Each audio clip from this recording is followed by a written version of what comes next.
Así comienza Peronismo sin gradualismo. Peronismo sin gradualismo. Un programa para el aporte a la reconstrucción nacional. Por la soberanía y la industria nacional, por la liberación y la justicia social, siguiendo el legado Perón. Por otro 17 dice: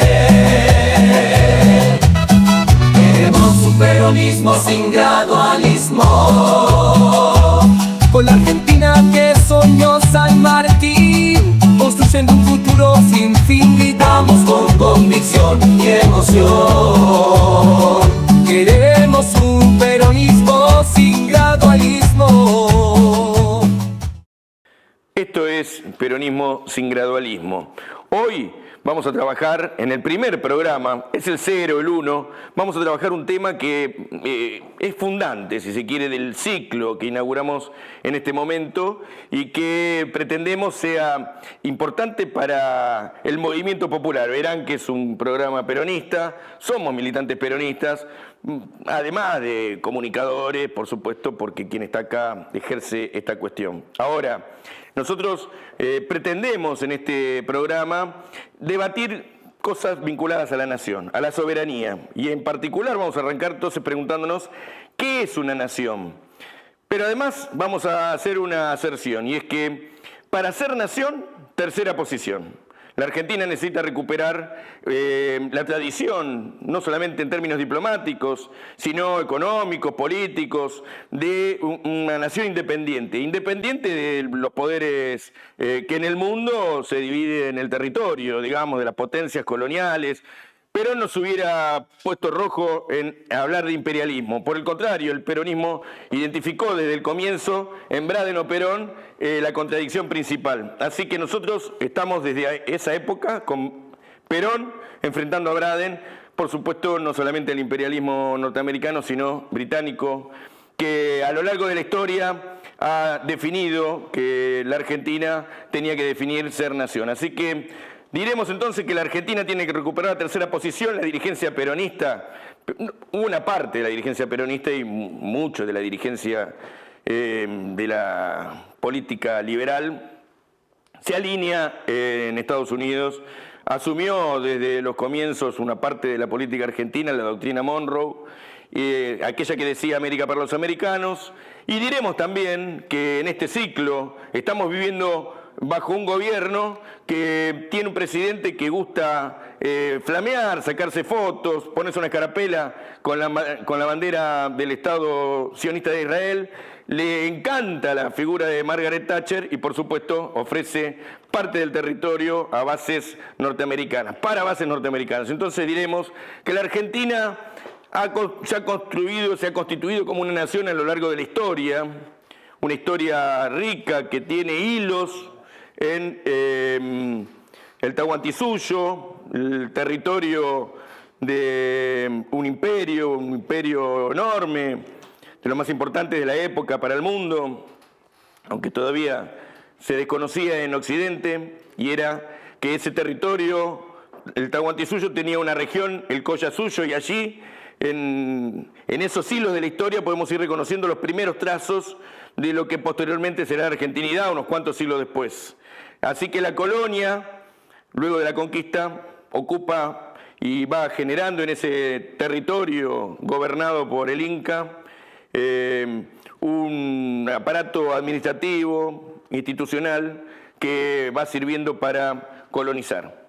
Y eso fue constituyendo la primera forma de Estado. Pero diremos que una nación es un conjunto de hombres y mujeres, una comunidad que define vivir administrando un territorio y tiene un pacto, un acuerdo, quieren vivir juntos. Nuestra comunidad quiere administrar el territorio y quiere además vivir bien.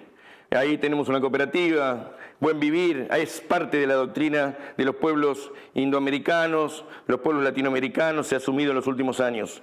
Vivir bien implica en nuestra concepción de comunidad, distribución, justicia social, pero un Estado es en la forma jurídica en que una comunidad define gobernar su territorio. Construir una nación. Nación deviene de la palabra de nacer, en la etimología se reconoce el nacimiento, y diremos entonces que a lo largo de la historia, nuestra nación, la nación argentina, se fue constituyendo, como decíamos, en esos hilos de la historia, en este territorio, y fue viniendo del virreinato del Perú y fue yendo hacia el sur. Aquí se constituyó posteriormente un nuevo centro de gravedad del norte de lo que hoy sería la Argentina, del altiplano. Hay un centro de gravedad en el Río de la Plata, en 1776, el virreinato del Río de la Plata. Empieza a ser importante de una centralidad geopolítica el Río de la Plata, y la Argentina va construyendo su historia, su espíritu, su identidad, yendo hacia el sur, entre determinantes geográficas, los Andes, los grandes ríos, el río Paraná, el río Uruguay, el Río de la Plata, y una vez ocupado el territorio patagónico, también el mar Atlántico Sur, la Patagonia, y vamos hacia la Antártida. Por eso que la Argentina se va desarrollando de norte a sur, y a lo largo del tiempo, entre guerras, olvidos, memorias, porque toda nación se constituye de acuerdos y desacuerdos, de conflictos, pero también de perdones, y en ese recorrido histórico la Argentina se fue haciendo. Por supuesto que hay relaciones de fuerza, hay oligarquías, hay pueblos que luchan entre sí. Así que la generación de 80 hizo una nación, pero también vino el peronismo posteriormente e hizo una nación a un modo industrial, distribucionista, que practicó la justicia social. Esta Argentina, que va yendo y viniendo entre formas, modelos, historias, está asediada por unas concepciones totalmente distintas, novedosas, que traen ruidos, conflictos y revisiones. Este presidente que se aloja en la Casa de Gobierno no pertenece a la tradición nacionalista, a la tradición argentina en cualquiera de sus versiones. Por el contrario, desde que asumió una religión, un territorio, una forma, una acepción económica inclusive, que es contraria a la historia argentina. Entonces diremos que una nación es una comunidad que administra un territorio y que construye un Estado. Y esa comunidad que tiene un pueblo, esa comunidad que sueña y que se esfuerza, tiene también enterrados a sus padres. Por eso que nosotros hablamos de patria, porque patria como nación tiene en el comienzo una etimología. Son los padres, también el patrimonio artístico, cultural, el patrimonio privado, público, comunitario. Así que patria, Estado, nación, pueblo, para nosotros son inescindibles. La Argentina, en nuestra visión, es un todo. Y este anarcocapitalismo, liberalismo, neoliberalismo, vienen a fragmentar estas concepciones, porque fragmentan la sociedad, fragmentan el territorio, fragmentan a la nación y están planteando inclusive la división territorial, que es el último lugar de esta estrategia de ocupación territorial que hoy vive la nación. Hay una ocupación que primero fue dividir a los argentinos. El Martín Fierro dice, si entre hermanos se pelean, los devoran los de afuera. Y bueno, esa división de la nación, del pueblo, de la comunidad, trajo también una política posteriormente o en el medio de destrucción del aparato productivo, porque no hay poder nacional si no hay industria, si no hay trabajo. Si no hay trabajo para el pueblo, no hay una comunidad feliz, por ende no habrá organización que pueda sostener el desarrollo armónico entre el capital privado, el capital público y el comunitario. Y de hecho, además, sin Estado no hay forma de administrar por parte de esa comunidad la nación tal cual arrancamos en el comienzo. Así que diremos que la Argentina requiere recuperar el ser nacional. Vamos a traer dos autores del peronismo, de sus corrientes. Juan José Hernández Arregui, que nos planteó que el ser nacional es esa comunidad cultural que le da entidad, identidad y espíritu a la nación. Y diremos, como decía el gallego Álvarez, que pueblo, nación, patria, espíritu, religión son componentes de una misma nación. Por ende, diremos entonces que la Argentina tiene que recuperar la tercera posición porque hay una política interna que se relaciona con la política exterior. El proyecto de división de la nación es un proyecto del imperialismo, un proyecto colonialista, neocolonialista. Diremos que salimos de la colonia y entramos en el neocolonialismo con la hegemonía del capital británico allá en el siglo XIX. Estas nuevas formas de neocolonialismo nos traen nuevos desafíos. Vamos a escuchar al coronel Baños, que es un coronel del ejército español, jefe de inteligencia en su momento, que nos trae elementos para una geopolítica, porque dentro de un rato vamos a hablar de geopolítica, que es la política determinada por los accidentes geográficos y por la territorialidad. Y vamos a escuchar al compañero, al amigo Horacio Tetamanti. Le advertí hace un rato, y lo vuelvo a hacer, que lo voy a presentar como un jaureche de la época, porque todo proceso revolucionario, tenemos que construir la revolución justicialista, requiere de identidad y requiere de pensamiento estratégico para construir una nueva nación. Ahí hay una gran pelea por las rutas, porque hasta ahora mismo, ¿quién dominaba todos los mares, todos los océanos, todos los puntos de paso obligados, se llaman los choke points en los mares, sean canales naturales o artificiales? Estados Unidos con sus flotas, las 5 flotas que ahora mismo mantiene activas, poderosísimas, y controlaba absolutamente todo, y controlar los mares y los océanos significa controlar más del 80% de todas las mercancías que transitan en el mundo. Pero ahora ya llega con la ruta de la seda, que son 3 rutas, la marítima, la terrestre y la digital de China, y China compite también en el mar con Estados Unidos. Y parte de lo que está pasando, no todo, parte de lo que está pasando en el Mar Rojo también está relacionado con esas rutas de la seda o las rutas marítimas. Fíjate si está todo relacionado, porque al final tú sabes que la geopolítica y la geoeconomía van de la mano. Teníamos recién al coronel Baños, coronel del Ejército de Tierra Español, del conjunto también a cargo de inteligencia durante un tiempo, un hombre que nos interesaba escuchar porque escuchar un español que habla de los pasos nos va a servir para hablar del Canal Magdalena.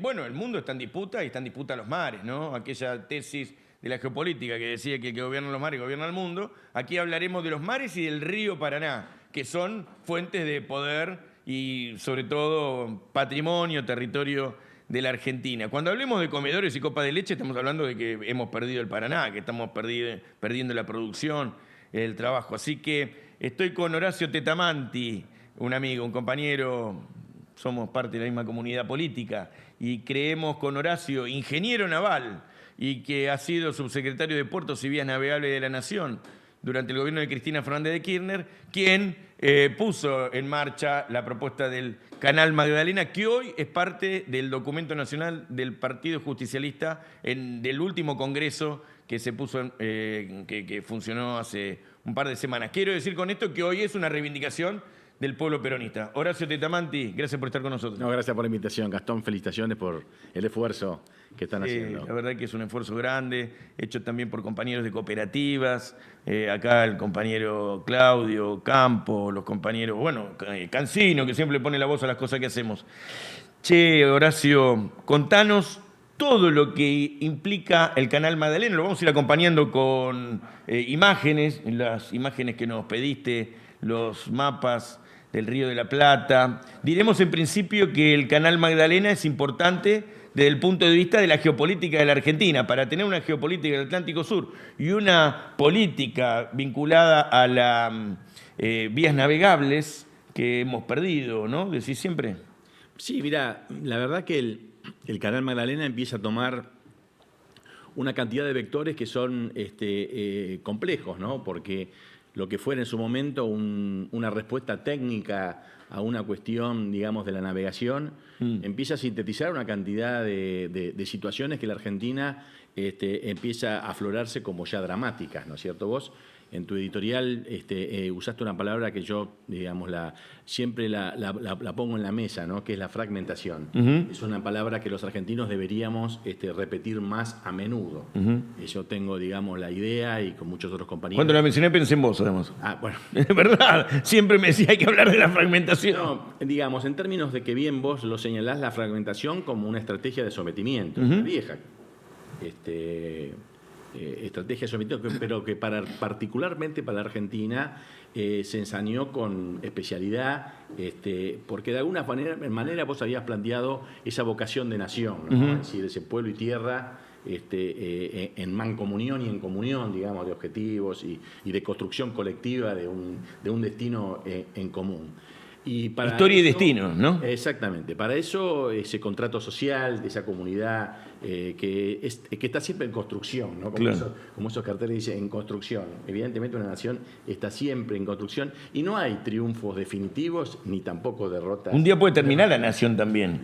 Yugoslavia, por ejemplo, se terminó. La historia nos indica varias intentos fallidos de construcción de una nacionalidad, ¿no es cierto? Y bueno, vos hablabas en ese concepto de la fragmentación. Y para nuestra nación, para lo que nosotros pensamos de lo que debemos ser o lo que queremos ser, el desarrollo es un instrumento, digamos, ineludible. No podemos alcanzar los objetivos que nosotros los peronistas lo hablamos en forma muy, muy genérica, muy simbólica, como la grandeza de la patria y la felicidad del pueblo. El desarrollo es industria, trabajo, eso. Eso no es inalcanzable, o es abstracto, o es ilusorio, sin el desarrollo. Claro. Pero paralelamente parecería ser, que ahí ya daría para hablar, por alguna razón, el desarrollo argentino se constituyó en una amenaza a determinadas estrategias hegemónicas.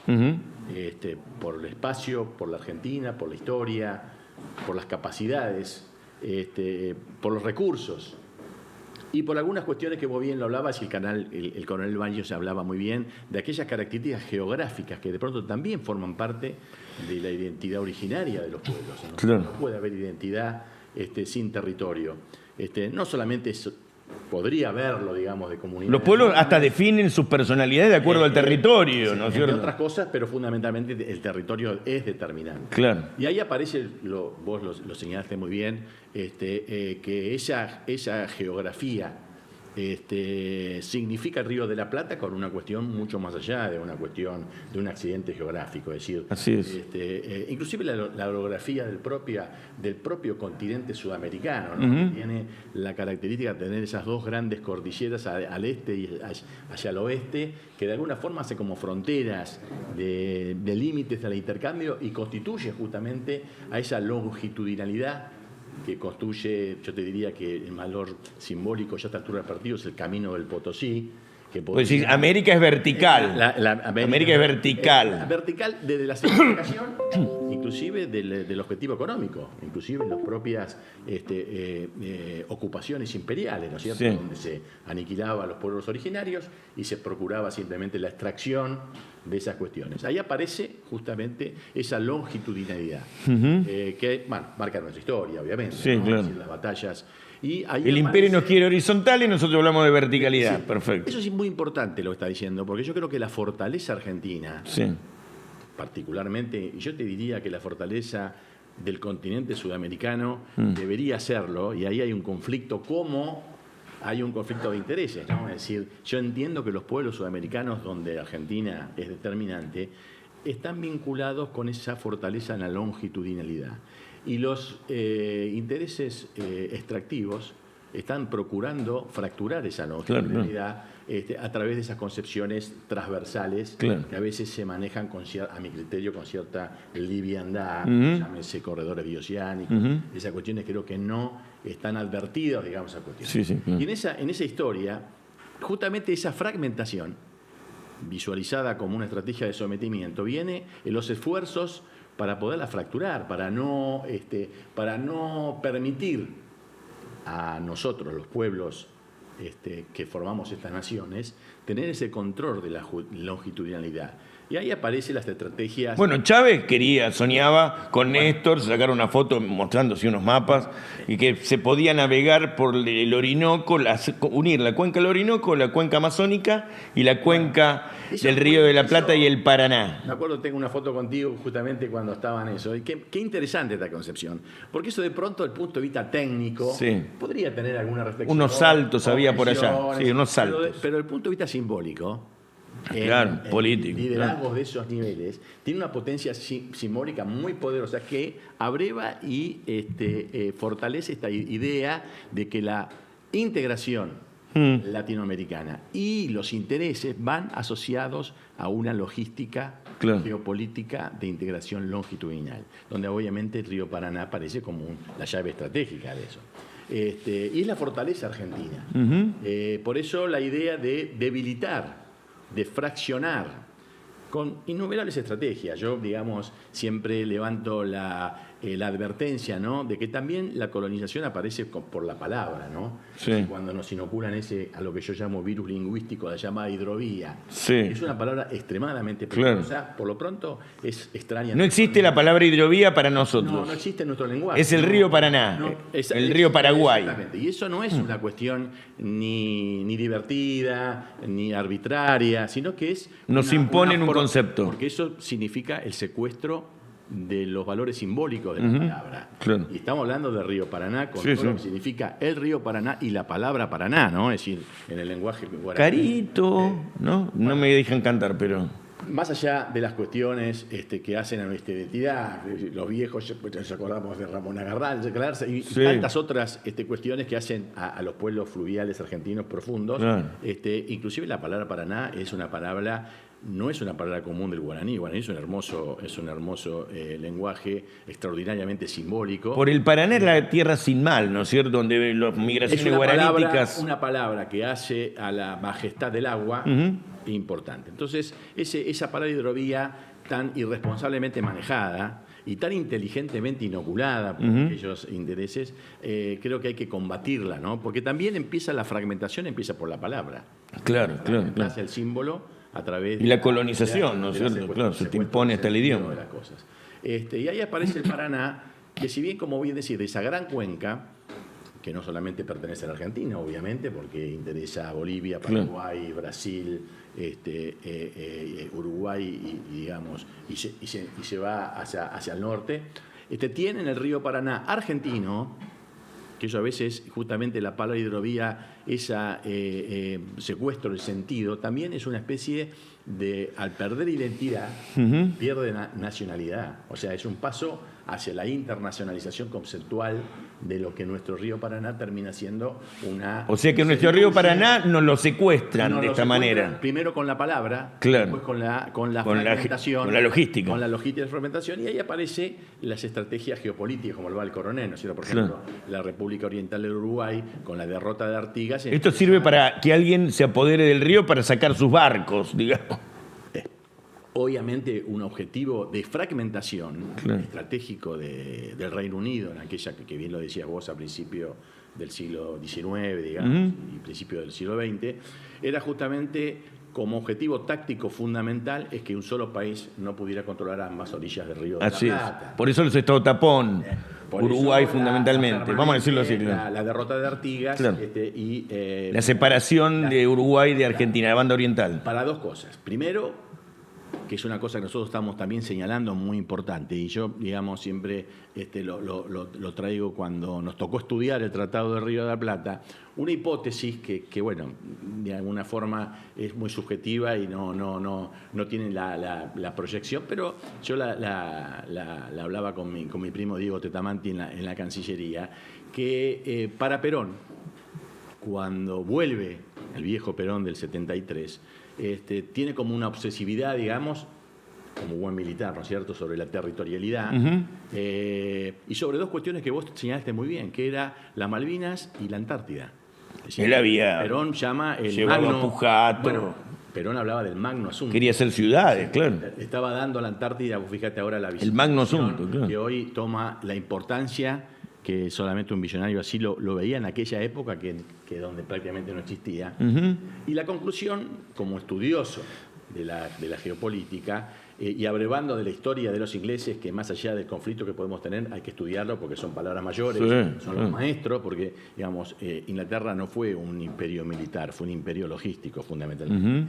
La fuerza militar era para consolidar. La Compañía de Indias, claro, inventaron la vuelta un imperio no de era los barcos. una flota que ocupaba, era una flota que protegía y precedía a una flota comercial, digamos, estaba subordinada a la flota comercial. No era una ocupación militar a la usanza española, digamos. Tiene otra visión. Y ahí siempre decíamos que el Tratado de Río de la Plata es una pieza extraordinaria, ¿no? Es decir, desde el punto de vista jurídico internacional es uno de los pocos casos donde un conflicto de esta importante, a veces se olvida que la Argentina tuvo inclusive episodios de intercambio de fuego entre fuerzas uruguayas y argentinas por el conflicto de Río de la Plata. Acordate la posición del canciller de Carlos Pellegrini, ¿no? de Ceballos, cuando reivindicaba la teoría de la costa seca, es decir, reivindicaba para Argentina la soberanía del Río de la Plata hasta la línea de base sobre la República Oriental del Uruguay. Lo salda, pero no lo salda con una división. ¿Quién lo salda? Salda Perón. Perón salda ese conflicto que es hace poco, digamos. Claro, 73, sí. ¿no es cierto? Ahí sale la Comisión Administradora del Río de la Plata. Claro, pero lo que es el mensaje del Tratado de Río de la Plata, que se estudia, es elemento de estudio en las universidades europeas, inglesas, digamos, norteamericanas, es que se salda no con una distribución del territorio en conflicto, sino con la reconfiguración de un espacio común. Claro. Es un mensaje extraordinario. Una administración compartida. Claro, de una resignación simultánea de soberanía hacia una tercera forma compartida en el caso del Río de la Plata, la Comisión Administradora, que realmente es un tema muy importante. Ahora, ¿por qué inmediatamente, digamos, que saldó el Tratado de Río de la Plata, que es un debate, si Perón había sido ingenuo, si había sido muy generoso, si nos dejó hipotecas, digamos, para el futuro? Yo creo que no. Yo creo que las hipotecas que eventualmente se pudieran haber nacido por el Tratado de Río de la Plata fue por la ineptitud y por el retroceso argentino, porque si hubiera habido, digamos, una trayectoria argentina de lo que era, acordemos, lo que era Argentina en el año 73, ¿no es cierto? Claro. Prácticamente una potencia... Un PBI de los principales del mundo, claro. Del mundo, no hubiera habido tal... No, las hipotecas no son consecuencia del Tratado de Río de la Plata, sino son una consecuencia del fracaso de la política argentina. Porque inmediatamente después de ese tratado del 73, rápidamente Perón va hacia las cartas reversales, donde ya prácticamente estaba definido un camino de recuperación de la soberanía de Malvinas. A nosotros nos tocó formar parte del operativo del Mar Rosul en el 74, que fue la ida. Ahí ganaste una regata. Ahí ganamos la primera regata, que estaba conformada parte de esto. Pero volviendo un poco a la cuestión, porque se habrían tantos temas, ¿no? Evidentemente la historia indica que el Río de la Plata es la base para pretender o proyectar intereses al sur. A las Islas Malvinas y a la Antártida. Los ingleses lo tienen claro, con Montevideo. Absolutamente. Ellos saben que parándose en Montevideo... Esta teoría que parece tan simple, que además nuestra historia nos enseñó que la dirigencia superior argentina lo tuvo en cuenta. ¿De qué forma? A partir fundamentalmente de la década del 90, ¿no? Que fue, digamos, la fractura de cómo Argentina entregó la llave estratégica que no solamente comprometió su economía, la llave estratégica del Río de la Plata, donde reivindicar Malvinas, reivindicar la Antártida, o reivindicar esa capacidad biosférica que tiene Argentina, y abandonar el Río de la Plata parecería ser una contradicción de principiantes, que me parece que ya de tanta torpeza uno empieza a pensar mal que hay cuestiones más graves. Las potencias productoras, o mejor dicho, extractivistas, que se alojan con puertos en el río Paraná, ¿tienen más claro que la Argentina o que su dirigencia política, la importancia de la llave estratégica del Río de la Plata, ¿no? Y ahí viene entonces esta cuestión, la primera cuestión teórica, digamos. Claro. No hay sur sin Río de la Plata. Sin Río de la Plata. Y ahí viene entonces que Río de la Plata, ¿cómo se define? Obviamente se define a partir de la base jurídica del Tratado de Río de la Plata. No podemos pensar alternativas o estrategias en conflicto con el Tratado de Río de la Plata, porque haríamos una cuestión que por lo menos para los peronistas no es una lógica, porque nosotros estamos ceñidos a que dentro de la ley todo fuera de ahí nada. Y esta es una ley que obviamente hay que tomarla sin beneficio de inventario, ¿no es cierto? Con las limitaciones y con las cuestiones que yo soy partidario, y lo digo claramente, yo reivindico el Tratado de Río de la Plata. Es decir, y hay debates con respecto, lo reivindico. Entonces ahí viene justamente los ingresos al Río de la Plata son absolutamente determinantes. Es decir, ¿quién controla el ingreso al Río de la Plata? No solamente controla la cuenca del Plata, sino que controla la proyección del Río de la Plata hacia el sur. Por lo tanto, controla el Atlántico Sur, las Malvinas, el pasaje bioceánico y las protecciones antárticas. Pero además, una postilla. Las principales capitales de Sudamérica, buena parte de las principales, están en la cuenca. Sucre, Asunción, Buenos Aires, Montevideo, con lo cual estamos hablando de una cuenca que es una importante extensión de Sudamérica. Entonces, bueno, estamos hablando de una región enorme, ¿no? Bueno, es evidente, como lo decía la nota del coronel español, que las vías navegables son constitutivas de la identidad de un país. No hay posibilidad de pensar un proyecto productivo de desarrollo si no está pensar el desarrollo argentino divorciado de una geopolítica de las vías navegables parecería ser como una cuestión media como un país con tantos ríos, tan grandes ríos. Y con estos antecedentes... Es como dejar el Mississippi para los norteamericanos o el Amazonas para los brasileros. Exactamente. Yo te diría, inclusive, casi es importante, yo lo pongo por encima del Amazonas, por las características, pero casi parecido con el Mississippi, a pesar de que de pronto en el Mississippi el Producto Bruto norteamericano por el Mississippi no pasa más del 20%, 30%. Por el argentino pasa casi el 100%. Pero ¿qué pasa? Justamente lo curioso, que a la vera del Mississippi y en el contexto de los primeros desarrollos norteamericanos y los conflictos entre la industria, el extractivismo del algodón del sur esclavista, se dio justamente esa confrontación de modelos. Tuvo un espacio territorial que se expresa en la pelea del río Mississippi y es constitutivo de su propia constitución. Acabó ni el tío Tom. Exactamente, con lo cual a mí me parece que tenemos mucho para aprender de Estados Unidos, porque tal vez Estados Unidos resolvió lo que para nosotros es un conflicto inacabado o inconcluso aún, lo resolvió con el triunfo de los yanquis, digamos, sobre los confederados. Más sanguinario. Ahí ganaron los federales. Ahí ganaron, ahí se selló la supremacía del proyecto colectivo de los Estados Unidos en función del desarrollo industrial y no de una visión terrateniente, extractiva, como constituían las oligarquías del sur esclavista. Exactamente. O sea, ahí viene el General Lee. Exactamente, lo que vos veías del río. O sea que el Canal Magdalena, además de lo técnico, la cuestión, tiene esa... porque vos decías, y yo comparto, y insisto con la palabra fragmentación, que la fragmentación es una estrategia del enemigo. Y entonces, si uno quiere confrontar con el enemigo, tiene que desarrollar estrategias en todos los planos. De unidad. Lingüístico. Y la palabra que confronta... De integración. Integración. O sea, integración social, integración económica, integración territorial, integración cultural con nuestras referencias históricas.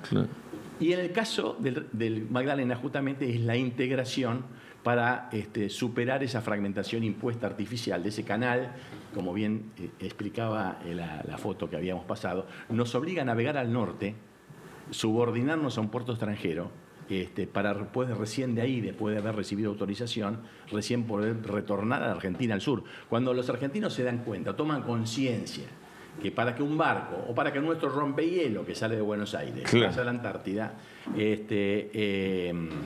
en algún momento va a estar en otras bases.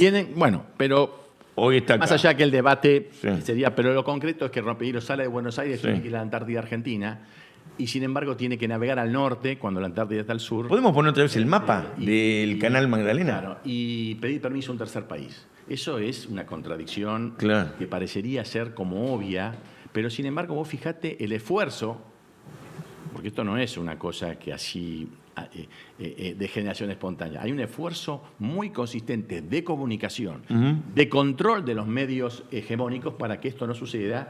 Y ahí, vos fíjate... Este es el canal Magdalena. El rojo está el canal Magdalena que nos permitiría salir de la cuenca del Plata directamente hacia el sur. Y nosotros nos han impuesto un canal que además de artificial, porque corta el río de la Plata, tiene, desde el punto de vista técnico, dificultades de seguridad, de navegación, de costos de mantenimiento, y que inclusive para ser más absurdo, empieza a navegar al norte. El canal Punta Indio, decís. El canal Punta Indio navega hacia el norte y se subordina a un pasaje que a partir al acceso al puerto de Montevideo. Al acceso que, lamentablemente, vos sabés que la canciller en sus primeras medidas fue autorizar los 14 metros de Montevideo, que no es una cuestión menor. Es decir, es, digamos, aceptar que la Argentina se subordina al puerto de Montevideo. Es decir, al darle 14 metros al puerto de Montevideo, los puertos tienen menos metros. 10 metros. Entonces, los puertos de transbordo de carga son en Montevideo, digamos. Los barcos que transbordan carga paran en Montevideo y perdemos política portuaria. Y ahí se distribuye. Pero cosas mucho más graves, por ejemplo. Claro. Le doy ejemplos. Montevideo es de la Merck y Ambursud, son de empresas multinacionales, no es de los uruguayos. Los uruguayos están con una cuestión, digamos, de protesta afecta que fue entregado por 80 años a los monopolios europeos. El movimiento obrero uruguayo hace huelgas en contra de la concesión de la plataforma de contenedores que le dieron a un puerto libre, a una empresa belga. No hay leyes laborales, es como una especie de encuadre o de enclave, digamos, extranjero en Montevideo. O sea, que acá no es una cuestión de no nos peleamos los uruguayos. ¿viste? Es una pelea con Peñarol ni con Nacional. Claro, digamos. Que como decía el Martín Fierro, también en su momento cuando nosotros reivindicamos esta cuestión y advertíamos que esto no solamente era una cuestión a la Argentina de hoy, iba a ser una cuestión del Uruguay de mañana, cosa que hoy se está dando, y entramos en esa cuestión interesante con el debate con Luis Almagro, que nosotros siempre pensamos que Luis Almagro es un cipayo clásico de Sudamérica. En ese momento era un topo de la CIA, y sin embargo nuestra propia progresía, digamos, no puede ser el peronismo de derecha que quiere reivindicar cosas nacionalistas contra un patriota. En ese momento vos eras el secretario de Puerto y Vías Navegables de la Nación. De Uruguay, y toda, en caso se personaliza, pero a cualquiera que esté ahí le toca, si quiere levantar estos conceptos de esta manera, le toca cargarse. Vos decís por la resolución 1108, que era la restricción del transbordo de carga. Claro, que puso en blanco y en negro. Argentina dejó de transbordar carga en Montevideo por esta disputa. Vos habías firmado la resolución. Al mismo tiempo generábamos el proyecto del Canal Magdalena. Lógicamente, no podíamos abrir una puerta, cerrar una puerta y no abrir la otra. Entonces ahí está claramente esta disputa, que por supuesto el Canal Magdalena en sí mismo es una pequeña obra. Digamos. ¿Cuánta guita sale esto? Esto no supera los $200 millones, que es lo que pierde prácticamente por una tercera parte de los F-16 que además no van a servir, aparentemente. Por año la Argentina pierde por esos 5.000 buques que vienen a la Argentina y que tienen que recalar en Montevideo. Solo por servicios pierde $200 millones por año, que de estar el Canal Magdalena daría un enorme progreso a todas las comunidades de Magdalena, de Punta India. Esto requeriría puerto, alijo, y hablar, las lanchas, provisión de combustible, agua, reparaciones. Desde acá hasta Mar del Plata no hay una boya, una monoboya para cargar combustible. Es tierra de nadie. Argentina no navega en su territorio. Si no está el Canal Magdalena, la Argentina termina en el Codillo. En vez de ir para acá, los servicios van a estar todos en la costa además, argentina bonaerense. Cuando vos fijate, acá se ve claramente, ¿no? Entonces, si sale un petrolero con combustible, con nafta de la refinería de La Plata, por ejemplo, y que quiera llevar el combustible al Mar del Plata, tiene que navegar hacia el este, hacer una espera, ir hacia el norte, pedir permiso. ¿Cuánto espera ahí en Montevideo? Bueno, las esperas, digamos, son o al salir o al entrar, porque este canal, al ser de una sola vía y estrecho, con dificultades de navegación, y por el tráfico que tiene, pueden tener hasta 2, 3, hasta 7 días de espera. Y no vaya a ser Guita, ¿cuánto sale un día de amarre? Un barco grande. $100.000 por día. $100.000 por día. Y ni hablar si hay como el otro día que se varó un barco y queda una semana todo el sistema parado. Acá se varó un barco, acá. Bueno, ahí se varó el gasífero. Claro. Afortunadamente zafó, porque hubiera sido, digamos, imagínate, lo que hablaba el coronel, Argentina toda está colgada de este canal precario que además depende de un tercer país. Más de 100 millones de toneladas, uno de los... Más de 100 millones, es decir, uno de los checkpoints, como decía Baños. Como decía Baño, decir, obviamente el checkpoint del Hormuz es casi la totalidad de gran parte del combustible. Petróleo iraní, sin embargo, del Golfo Pérsico. el Río de la Plata y el Canal Magdalena es el 50% de la proteína vegetal que consume el mundo por tráfico marítimo. O sea que entregamos esto sin tirar un solo tiro. Los hutíes tienen más actitud patriótica que nosotros, digamos. No quiero decir que estemos agitando para tirar tiro ahí. No, por supuesto. Fuimos muy críticos del decreto 949, que estamos convencidos que fue desarrollado fuera del país por su mal castellano, por el uso de la palabra hidrovía y por la confusión de los sujetos geográficos. Fíjate que se habla de hidrovía y estamos hablando del Río de la Plata. El Río de la Plata nunca formó parte de nada que se llame hidrovía, es decir, es la decimos canal troncal de navegación. Así para vía troncal o sistema de navegación. Tenemos tanta riqueza de canales que tendríamos que pensar justamente porque como fuimos fragmentados, nosotros teníamos que integrar todos nuestros ríos. El Paranaguazú, los canales San Martín García, el canal intermedio, el Magdalena. En el norte tenemos que hablar del Paraguay. También algún día Perón hablaba del Bermejo, ¿no es cierto? Pensarnos con un sistema de integración que nos permita integrar la Argentina, hoy fragmentada por una vía de navegación o por un sistema de navegación que fue impuesto por los intereses extractivos que buscan la fragmentación. Y el sistema ferroviario también es parte de una logística que se integra a las vías troncal de navegación, que es parte del comercio exterior que la Argentina perdió, porque ya la Argentina, al no controlar el comercio exterior, no controla los precios. Quiere decir que la logística extractivista de navegación más la logística ferroviaria en manos de capitales extranjeros nos deja a nosotros inermes en la estructura de precios, en el costo de la comida de los argentinos, ¿no? Claro, vos fíjate que esto es nada más que la navegación es la que te permite controlar el comercio exterior. Claro. Y el comercio exterior te permite administrar las divisas. Y las divisas son el fomento o el fundamento de una emisión monetaria. O sea que la soberanía monetaria está fuertemente vinculada con la soberanía. Me estás tirando a la mierda la teoría de la oferta y la demanda, porque vos decís que nuestra estructura de precios está atada al comercio exterior. Pero toda la vida nos mintieron. Pero te quepa la menor duda.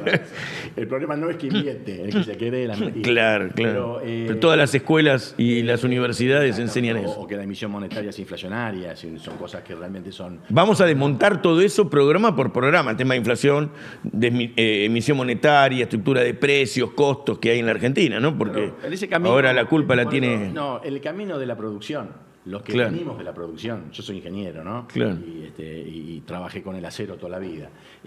Son las tres grandes columnas. La energía, la logística y la moneda. Si el Estado no maneja los tres pilares de la producción, no hay proyecto nacional de desarrollo y está todo concatenado. Si son las tres grandes cuestiones donde el Estado argentino no puede estar bajo ningún punto de vista ausente, ni en asegurar la energía productiva, ni quedarse fuera del control logístico y, por supuesto, de la moneda, ¿no es cierto?, del financiamiento de la producción. Esa es la concepción de la moneda como la que tenemos nosotros, ¿no? Vamos a volver en algún momento a construir una Argentina que planifique su economía y no que quede librada al capital, sobre todo al capital no tanto nacional, porque aquí los que planifican la economía por parte del capital son los capitales extranjeros y las grandes potencias. Así que vamos a agradecerle a Horacio que ha estado con nosotros, lo vamos a invitar a otros programas, nos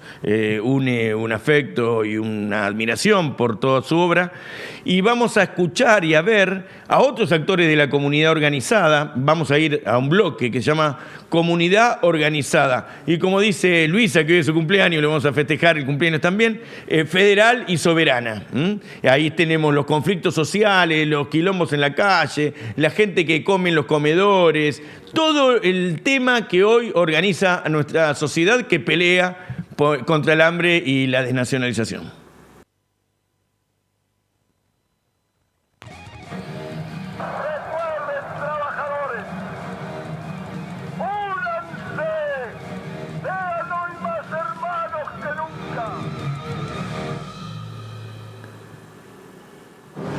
Así comienza el bloque Comunidad Organizada. Comunidad Organizada. Soberana y federal.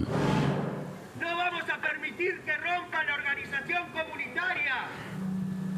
Escuchen a Peluca, ¿eh? Este es el secretario general de la UTEP. Para tener a nuestros pibitos Un pibe joven, cada uno de los barrios populares. morochito, laburante. Porque esa organización Es un joven, único que ha va a dar mucho que hablar, tiene mucha fuerza. Reemplaza al gringo Castro.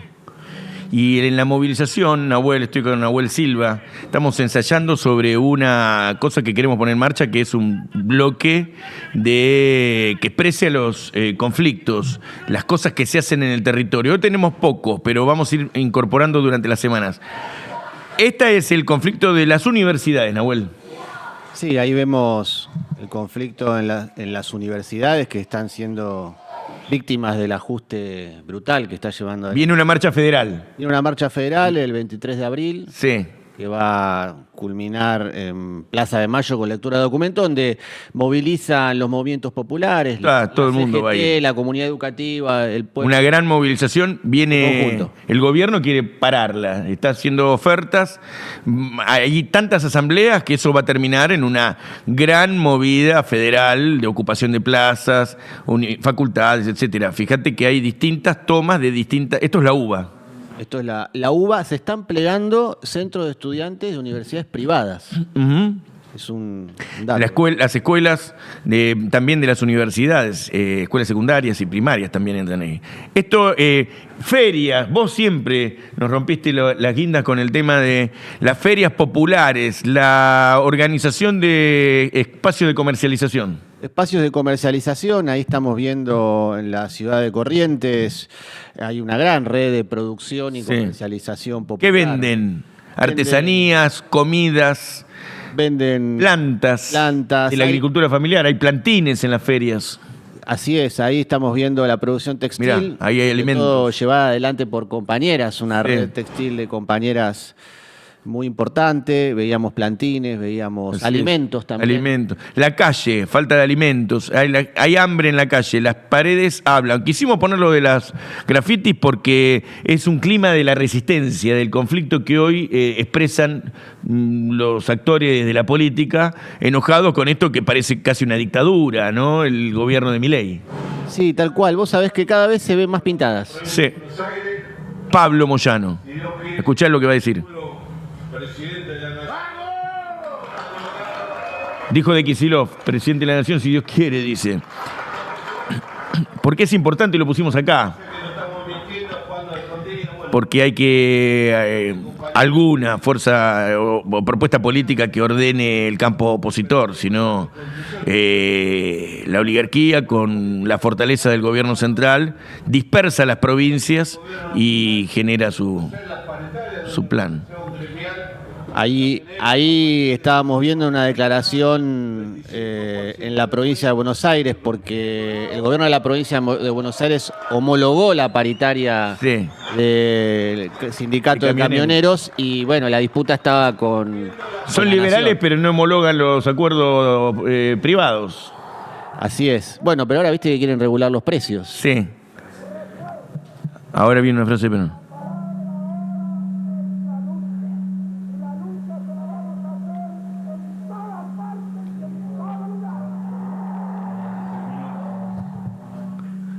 Nos vamos, nos dicen acá que nos vamos. Mira, estaba agachado así, tratando de entender y de mirar las imágenes.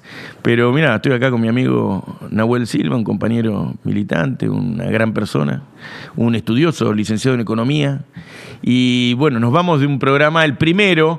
Tenemos que mencionar que este compilado, que va a ser muy grande y vamos a tener muchas cosas, le pedimos a la gente que nos mande sus videos y nos explique qué estamos viendo. Lo hace la cooperativa Buen Vivir, el compañero Gabriel Ocampo, un hombre de la comunicación popular. Es una cooperativa de las que el gobierno quiere bajar en este momento de voltear miles de cooperativas, ¿no? Hay otras cooperativas que participan en el programa, la que comercializa el espacio, la que trabaja, la que organiza, la que pasa el gorro, se llama La Ciudadana, que la conduce acá el compañero, es presidente acá Claudio Mora, y también está una cooperativa, la de Marcelo Cancino, en este momento no recuerdo el nombre. ¿Cómo se llama la de Cancino? Reflexión. Sí, Cooperativa de Reflexión. Cooperativa de Reflexión. Así que bueno, hemos hecho el primer programa. Nahuel, ¿cómo te sentiste? Muy cómodo, con mucha expectativa. La verdad que la entrevista con el compañero Horacio Tetamanti fue muy importante. Cuando la gente entiende que la producción nacional, el trabajo argentino, sale por puertos extranjeros, sí, se agarra la cabeza. Nos están robando el país. Gracias, Luisa, por el día de tu cumpleaños estar con nosotros. Nos vamos. Queremos un peronismo sin gradualismo, por la soberanía y la industria nacional, por la liberación y la justicia social, siguiendo el legado de Perón.